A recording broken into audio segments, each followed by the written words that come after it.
Hi guys, उम्मीद करता हूँ आप सब लोग अच्छे होंगे, आपकी हेल्थ बहुत अच्छी होगी। सो वीडियो को स्टार्ट करते हैं। तो अभी हमने जो लास्ट वीडियो हमारी करी थी, उसमें हमने बताया था कि पढ़ाई क्यों इम्पोर्टेंट है और पढ़ाई क्यों ज़रूरी है और पढ़ाई करते-करते हम कौन-कौन से स्किल्स को डेवलप कर सकते हैं। तो उसी का ही एक्सटेंशन है सेकंड पार्ट। तो इसमें हम बात करेंगे कि कुछ बच्चे होते हैं जो पढ़ना चाहते हैं, पढ़ाई का शेड्यूल भी बना लेते हैं, अपनी बुक्स भी, डेस्क भी सब रेडी कर लेते हैं, बट फिर भी नहीं पढ़ पाते। मतलब ऐसा क्या रीज़न होगा कि सब कुछ करना चाहते हैं पर फिर भी नहीं पढ़ पा रहे? तो इसमें हम डायरेक्टली ये नहीं कह सकते कि बच्चों की गलती है, क्योंकि बच्चा तो पढ़ना चाहता है, बट क्यों नहीं पढ़ पाते? तो आज की वीडियो में हम बात करेंगे कि जो बच्चे पढ़ना चाहते हैं पर फिर भी नहीं पढ़ पा रहे, तो उनके पास ऐसी क्या प्रॉब्लम आ जाती है कि वो नहीं पढ़ पाते? तो पहले तो हम प्रॉब्लम जानेंगे कि क्या प्रॉब्लम आ रही है, फिर उसके बाद हम उसके सॉल्यूशन पे काम करेंगे कि क्या हम कर सकते हैं उस प्रॉब्लम को अवॉइड करने के लिए।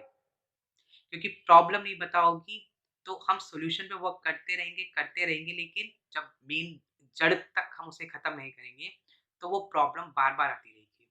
इट्स लाइक अगर कोई बीमारी है और उसको हमने पेन किलर खा के ठीक कर लिया, तो कुछ टाइम तक तो हमें आराम मिल जाएगा, बट वो पेन किलर का जब इफ़ेक्ट कम हो जाएगा, तो बीमारी फिर से शुरू हो जाएगी।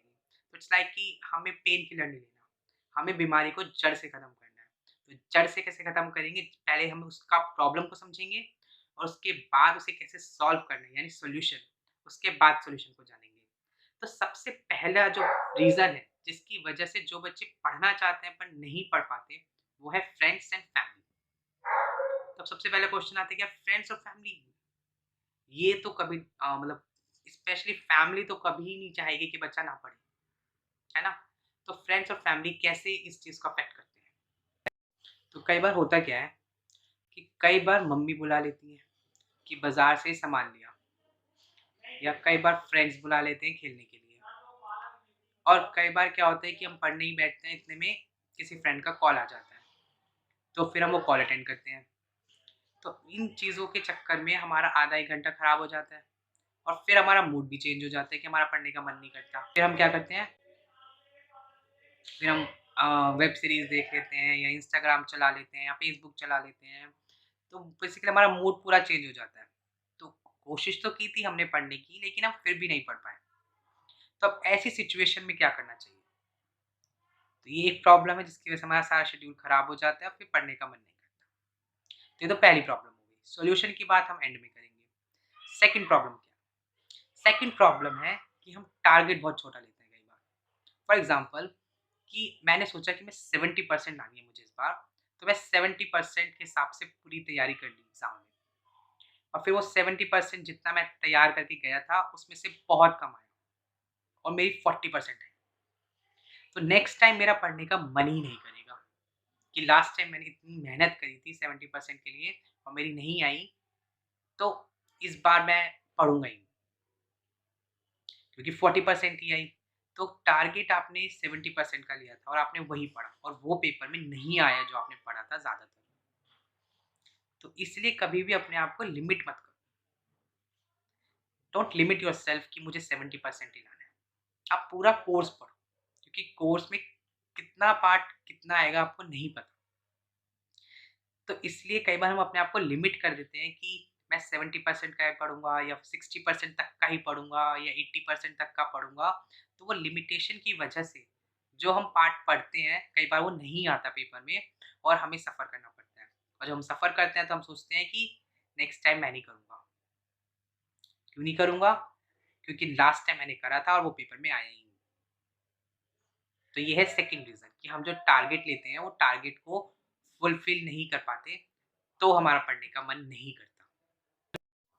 देन थर्ड रीज़न है स्टडी को पोस्टपोन करना। तो कई बच्चे होते हैं जो बहुत ज़्यादा सिंसियर होते हैं, तो मतलब एकदम स्टार्टिंग में ही वो अपना पूरा शेड्यूल बना लेते हैं कि मुझे कैसे-कैसे पढ़ाई करनी है। बट जब वो शेड्यूल बनाते हैं, तो वो सोचते हैं कि यार अभी तो स्टार्ट ही हुआ है, तो धीरे-धीरे करके कर लेंगे, अभी तो बहुत टाइम है। तो सबसे बड़ी गलती यही होती है कि हम सोचते हैं हमारे पास बहुत टाइम है। टाइम बहुत लिमिटेड होता है हमारे पास। लिमिटेड क्यों होता है टाइम? क्योंकि 8 घंटे तो हम सोते ही हैं। उसमें से 8 घंटे हम स्कूल में चले गए, 16 घंटे खत्म। बाकी के 8 घंटे में हमें नहाना, धोना, खाना-पीना, खेलना, कूदना सब करना है। तो टाइम हमारे पास बहुत लिमिटेड होता है, बट हम एक गलत फैमिली में होते हैं कि हमारे पास बहुत टाइम है। तो इसलिए जब भी हम स्टार्टिंग में शेड्यूल बनाते हैं, तो हम उसको फॉलो नहीं करते, क्योंकि हम सोचते हैं कि और बच्चे भी तो मज़े कर रहे हैं, तो हमें भी मज़े करने हैं। तो इस वजह से क्या होता है कि हम अपने शेड्यूल को डिले करने के लिए इर्रेलेवेंट रीज़न्स देते हैं कि यार अभी समझ में नहीं आ रहा है, अभी तो इतना सा ही कोर्स हुआ है स्कूल में, अभी से क्यों इतना प्रेशर लेना है।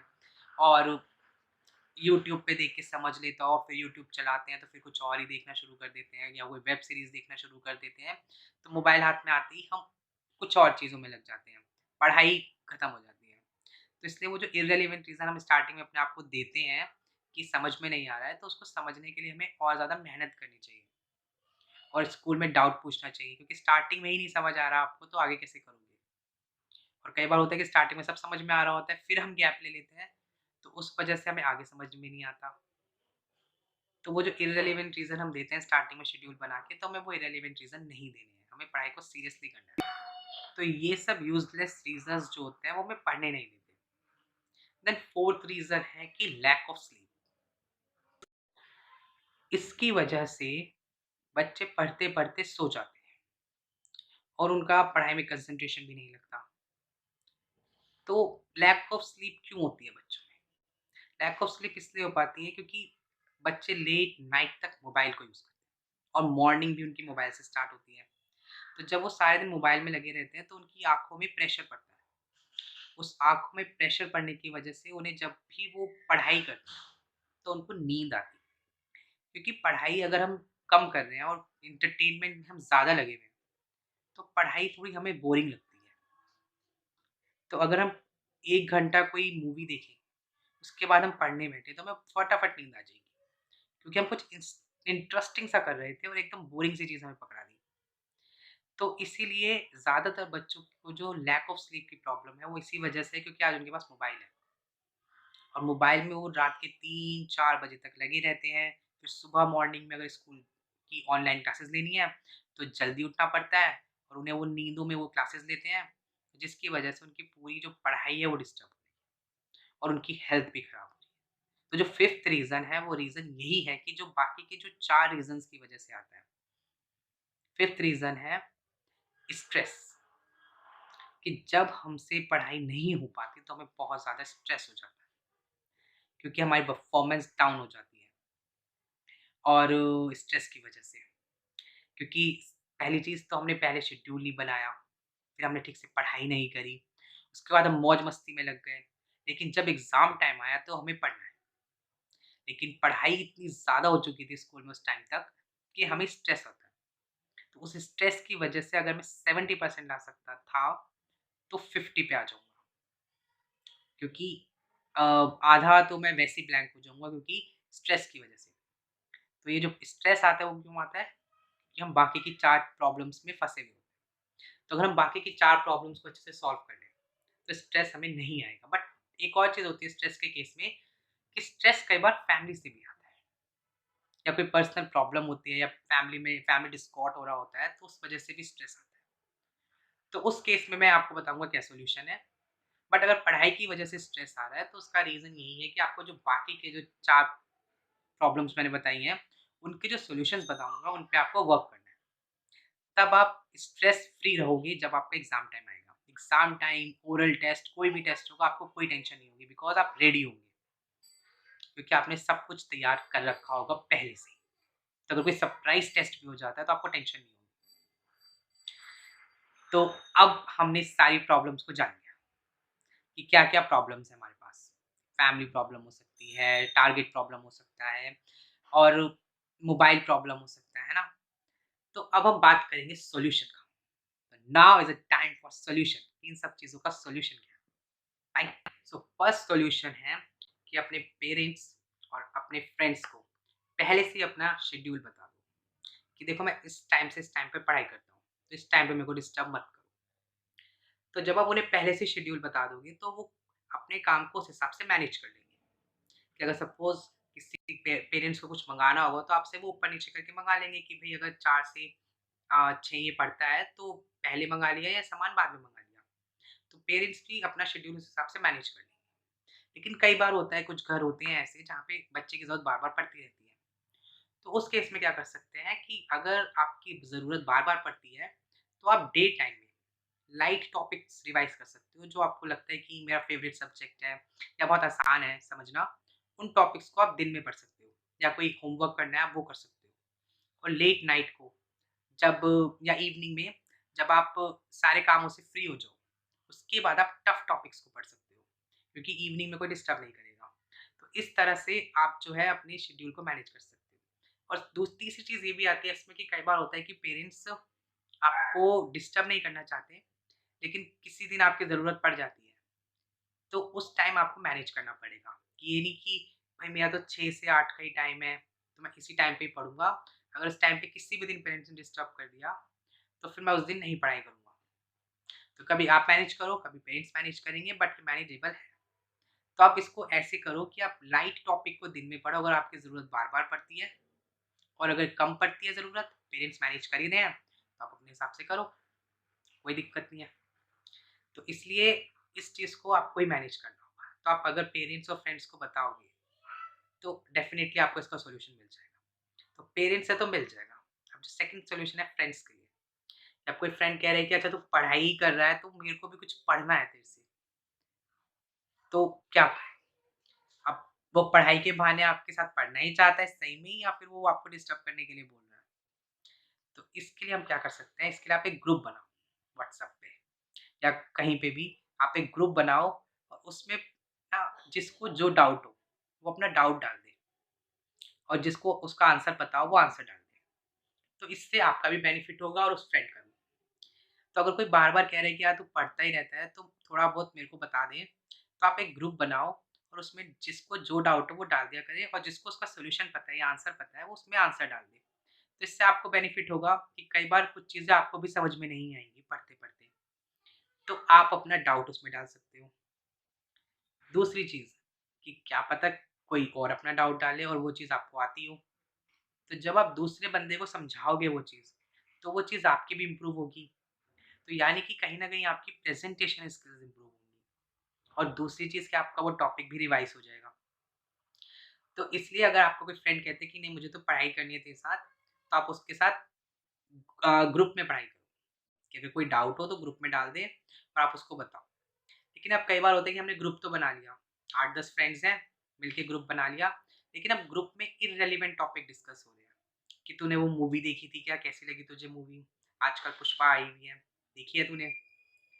या फिर हमने डिस्कस करी कोई गेम, कि भाई गेम्स खेलता है या नहीं? कौन-सी गेम खेल रहा है आजकल?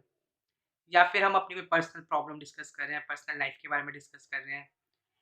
तो अगर ऐसी चीज़ें उस ग्रुप में डिस्कस हो रही हैं, तो उस ग्रुप को इमीडिएटली आप उसको लीव कर दो। क्योंकि आपने वो ग्रुप जॉइन किया था, आपको पढ़ाई करनी थी। लेकिन अब उसी ग्रुप की वज़ह से आपकी पढ़ाई डिस्टर्ब हो रही है, तो उस ग्रुप को आप लीव कर दो तभी के तभी। और लीव करना क्यों ज़रूरी है? क्योंकि अगर आप उस ग्रुप में मैसेजेस देखोगे तो आपका भी मन करेगा कि चलो मैं भी मैसेज करता हूँ। तो वो आपको और ज़्यादा डिस्टर्ब करेगा पढ़ाई में। तो अगर उसमें इर्रेलेवेंट टॉपिक डिस्कस होता है तो उसको लीव कर दो, ठीक है? तो ये था सेकंड सॉल्यूशन कि हम ग्रुप बना सकते हैं। अगर कोई फ्रेंड हमसे बार-बार कहे कि नहीं मुझे पढ़ना ही है, मैं पढ़ना ही चाहता हूँ, तो हम उसको ऐसे कर सकते हैं। एंड थर्ड रीज़न आता है कि कई बार वो हम पढ़ाई को लिमिटेड करते हैं। तो हमें कभी भी पढ़ाई लिमिटेड नहीं पढ़नी, हमें पूरा पढ़ना है। क्योंकि हमें नहीं पता कि पेपर में क्या आएगा। पेपर हमने नहीं बनाया, तो जिसने पेपर बनाया है किस माइंडसेट से बनाया है हमें नहीं पता। तो इसलिए हमें पूरा कोर्स पढ़ना है, कोई भी चीज़ नहीं छोड़नी, कोई भी टॉपिक नहीं छोड़ना। अगर आप डे 1 से पढ़ाई कर रहे हो, तो आप कॉन्सेप्ट्स को भी बहुत अच्छे से समझ पाओगे और आपको ज़्यादा पढ़ना भी नहीं पड़ेगा, क्योंकि आप डेली बेसिस पे पढ़ो। बस एक चीज़ का ध्यान रखना है कि जब भी आप डेली बेसिस पे पढ़ाई कर रहे हो, तो आप वीकली यानी वीकेंड पे उसको रिवाइज़ ज़रूर करें। क्योंकि आप जब उसे रिवाइज़ करते हैं, तो वो परमानेंटली हमारे माइंड में स्टोर हो जाता है। जैसे मंडे कुछ पढ़ा, ट्यूसडे कुछ और वेडनेसडे कुछ और फिर थर्सडे कुछ और फ्राइडे कुछ। हम सैटरडे, संडे हमने स्कूल में कोई क्लास नहीं हुई तो हमने कुछ पढ़ा भी नहीं। तो वो जो हमने 5 दिन पढ़ा था, उसको हमने अगर रिवाइज़ नहीं किया, तो कहीं न कहीं हम उसे भूल जाएँगे, कि जो हमने मंडे पढ़ा था वो फ्राइडे तक हमें याद नहीं रहता। तो कारण यही होता है कि हमारे माइंड की कैपेबिलिटी है वो बहुत ज़्यादा है, लेकिन हम अभी पढ़ना स्टार्ट कर रहे हैं, तो उसे डेवलप करने में धीरे-धीरे टाइम लगता है। तो अगर हम उसको चीज़ को लॉन्ग टर्म के लिए अपने माइंड में स्टोर करना चाहते हैं, तो हमें उस चीज़ को बार-बार रिवाइज़ करना चाहिए। जब हम उसे बार-बार रिवाइज़ करते हैं, तो वो परमानेंटली स्टोर हो जाती है और लॉन्ग टर्म तक रहती है। तो इसलिए जो भी हम मंडे टू फ्राइडे पढ़ें, उसको सैटरडे, संडे में एक बार ज़रूर रिवाइज़ करें, जिससे कि वो परमानेंटली हमारे माइंड में स्टोर हो जाए। और कभी लिमिट मत रखिए। क्या पता आपको लग रहा है कि आपकी पोटेंशियल है 70% की, बट क्या पता आपकी पोटेंशियल 90% की हो। इसलिए कभी भी लिमिटेड मत रखो अपने आप को। होता है कई बच्चे जो कम पढ़ते हैं, उनको लगता है कि वो 70 से ऊपर कभी अचीव ही नहीं कर सकते। लेकिन जब वो बच्चे रेगुलर बेसिस पे पढ़ाई करेंगे, डेली बेसिस पे पढ़ाई करेंगे और वीकेंड पे रिवाइज़ करेंगे, अपने अंदर की वो जो होता है ना इनर सेल्फ की मुझे मज़े करने हैं या मुझे मूवी देखनी है, वेब सीरीज़ खत्म करनी है, उसको खत्म करके अपने अंदर का वो जो अ, बैड बच्चा है, उसको खत्म करते हैं और जो गुड बच्चा है, जो पढ़ना चाहता है, उसको डेवलप करते हैं। तो डेफ़िनेटली वो 70% वाला बच्चा भी 90% स्कोर कर सकता है। पर रीज़न क्या है कि उसको थोड़ी मेहनत करनी पड़ेगी एक्स्ट्रा। एक्स्ट्रा मेहनत मतलब कि रोज़ पढ़ना पड़ेगा। ये नहीं होगा कि अ, 1 हफ़्ते पढ़ लिया उसके बाद अपना खत्म, कि अब इतना सारा पढ़ाई कर ली, अब 1-2 हफ़्ते मज़े करने हैं। तो वो चीज़ नहीं करनी है, हमें इसको कंसिस्टेंसी रखना है। अगर कंसिस्टेंसी रखेंगे, तो जो बच्चा फर्स्ट आ रहा है ना, आप उसे भी रिप्लेस कर सकते हो। लेकिन अगर आप इनकंसिस्टेंट रहोगे, यानी कि कुछ टाइम करा उसके बाद नहीं करा, तो फिर बहुत दिक्कत हो जाएगी। इसलिए आपको कंसिस्टेंट रहना है, डेली पढ़ाई करनी है, थोड़ी-थोड़ी करो चाहे, बट डेली करनी है। तब आप ग्रो करोगे और तब आपको भी पढ़ने में मज़ा आएगा। और सपोज़ अगर आज आपका इंटरेस्ट नहीं है पढ़ने में, बट अगर आप इस चीज़ को फ़ॉलो करते हो 2-3 महीने, तो आपका इंटरेस्ट भी डेवलप होगा, क्योंकि इंटरेस्ट कब डेवलप होता है, जब आप अच्छा स्कोर करोगे। और जब आप अच्छा स्कोर करोगे, आपके आस-पास के फ्रेंड्स कहेंगे कि वाओ यार इसकी कितनी अच्छी परसेंटेज आई है, कितने अच्छे मार्क्स आए हैं, कैसे लाया? तो आपको एक अंदर से अच्छी फीलिंग आएगी। तो वो जो फीलिंग होती है ना, वो हमें एप्रिशिएट करती है कि हाँ यार मुझे पढ़ना है, मुझे भी अच्छे मार्क्स लाने हैं, मुझे भी अपना करियर बनाना है और मैं कर सकता हूँ। तो वो फीलिंग कब आती है, जब हमारे मार्क्स अच्छे आते हैं। तो वो कब आएँगे, जब हम जड़ पे जाएँगे। जड़ क्या है कि हमें डेली पढ़ाई करनी है। तो अगर हम जड़ को पकड़ लें, तो हम बाकी सारी चीज़ों को ओवरकम कर सकते हैं। और जो हमने अभी पढ़ा था कि जो वो 5th रीज़न है स्ट्रेस। तो अब हम उसके बारे में बात करते हैं कि जो स्ट्रेस है, वो कैसे मिनिमाइज़ हो सकता है। तो अगर आप ये 3 स्टेप फ़ॉलो करते हो कि अपनी फैमिली और फ्रेंड्स को बता देते हो, लिमिटेड नहीं रखते अपना टारगेट, तो स्ट्रेस ऑब्वियसली आपका मिनिमाइज़ हो जाएगा। लेकिन मैंने बात करी थी कि फ्रेंड्स के और मतलब कोई और स्ट्रेस भी हो सकता है पढ़ाई के अलावा। तो जैसे कई बार कोई फैमिली में प्रॉब्लम चल रही है, उसकी वजह से कोई स्ट्रेस है, या किसी फ्रेंड से लड़ाई हो गई, उस वजह से कोई स्ट्रेस है। मतलब कोई भी रीज़न हो सकता है स्ट्रेस का। तो अगर पढ़ाई के अलावा कोई रीज़न है स्ट्रेस का, तो आप अपनी फैमिली से कंसल्ट कर सकते हो, या किसी बड़े से, या किसी जिससे आप ट्रस्ट करते हो, उससे आप डिस्कस कर सकते हो। इवन अगर तब भी नहीं हो पा रहा है आपका स्ट्रेस कम, तो आप किसी काउंसलर्स के साथ गाइडेंस ले सकते हो कि मैं ऐसा क्या करूँ कि मेरा पढ़ने का मन करता है, लेकिन इस प्रॉब्लम की वजह से मैं नहीं पढ़ पाता। तो क्योंकि स्ट्रेस मिनिमाइज़ करना बहुत ज़रूरी है, क्योंकि अगर आपका स्ट्रेस रहेगा माइंड में, तो डेफ़िनिटली अगर आप पढ़ना भी चाहोगे तो आप नहीं पढ़ पाओगे। क्योंकि आप कहीं न कहीं सोचोगे कि ये प्रॉब्लम कब सॉल्व होगी, क्योंकि पढ़ते वक़्त हमें चाहिए होती है साइलेंस। और साइलेंट टाइम पे अगर हमारे माइंड में कोई प्रॉब्लम हो रही होती है, कोई स्ट्रेस चल रहा होता है, कोई चीज़ के बारे में सोच रहे होते हैं, तो वो सबसे ज़्यादा उसी टाइम पे आती है जब आस-पास कोई नहीं होता। तो इसलिए उसको मिनिमाइज़ करने के लिए आपको किसी से कंसल्ट करना चाहिए। बाकी स्ट्रेस मतलब क्या होता है? स्ट्रेस होता है कि जो एक रियलिटी है, कि रियलिटी क्या है कि आपकी लाइफ़ में कोई भी प्रॉब्लम चल रही है। सपोज़ आपको अच्छे मार्क्स स्कोर करने थे, आपने बहुत अच्छे से पढ़ाई करी, 80% स्कोर करना था, तो आपकी एक्सपेक्टेशन थी कि 80% मार्क्स आएँगे। बट रियलिटी क्या थी कि आपने बहुत सारी वेब सीरीज़ देखी, आपने यूट्यूब पे लगे, लेकिन जब एग्ज़ाम टाइम आया तब आपने बहुत अच्छे से पढ़ाई करी, बट पहले नहीं कर रखी थी। तो उसका रिज़ल्ट क्या मिला 60%। तो जब आप बहुत अच्छे से पढ़ाई कर रहे थे एग्ज़ाम टाइम में, तो आपकी एक्सपेक्टेशन थी कि मेरी 80% आनी चाहिए, क्योंकि मैं इतनी ज़्यादा मेहनत कर रहा हूँ। बट जब आप एग्ज़ाम देने गए, तो वो कॉन्सेप्ट आपको याद तो थे, बट इतने अच्छे से अंडरस्टैंडिंग नहीं थी कि आप उनके प्रॉब्लम्स को सॉल्व कर पाओ। तो इस वजह से हुआ क्या कि एग्ज़ाम टाइम में आपने क्वेश्चन सॉल्व तो कर लिए सारे, लेकिन अच्छे से उनके आंसर्स नहीं निकले और अच्छे से आपको याद नहीं था, तो आप अच्छे से लिख नहीं पाए उन चीज़ों को। बट आपने एक्सपेक्ट किया था कि 80% आने चाहिए, क्योंकि मैंने सब अटेम्प्ट करा है। तो ये जो एक्सपेक्टेशन और रियलिटी के बीच का जो डिफरेंस होता है, वही स्ट्रेस होता है। एक्सपेक्टेशन थी कि 80% आएँगे, बट रियलिटी निकली 60%। तो उसकी वजह से हमें टेंशन हो जाती है। उसी की वजह से हम सोचते हैं कि नहीं पढ़ना, क्या फ़ायदा पढ़ने का, इतनी मेहनत करी थी इस एग्ज़ाम में। बट वही चीज़, हमें जड़ को पकड़ना है। जड़ क्या है? डेली पढ़ाई करनी है, वीकली नहीं करनी है, एग्ज़ाम टाइम पे नहीं करनी, डेली करनी है।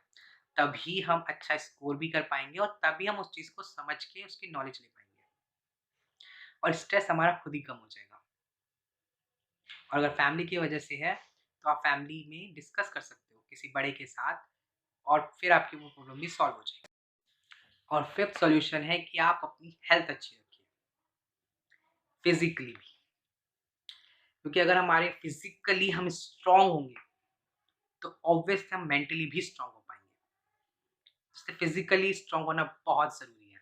तो फिज़िकली स्ट्रॉन्ग होने के लिए एटलीस्ट हमें 30 मिनट एक्सरसाइज़ डेली बेसिस पे करनी चाहिए। क्योंकि अगर हम डेली बेसिस पे एक्सरसाइज़ करते हैं, तो इससे हमारा स्टैमिना बढ़ता है, लेज़ीनेस कम होती है और हमें अच्छा लगता है कि हाँ, हम एक हेल्दी लाइफ़ को जी रहे हैं। दूसरी चीज़ कि हमें कम से कम 7 से 8 घंटा सोना चाहिए। क्योंकि जब हम 7 से 8 घंटा सोते हैं, तो हमारी जो लेज़ीनेस, प्रोक्रास्टिनेशन की आदत होती है कि चीज़ों को डिले करना है, वो चीज़ें कहीं न कहीं कम हो जाती हैं।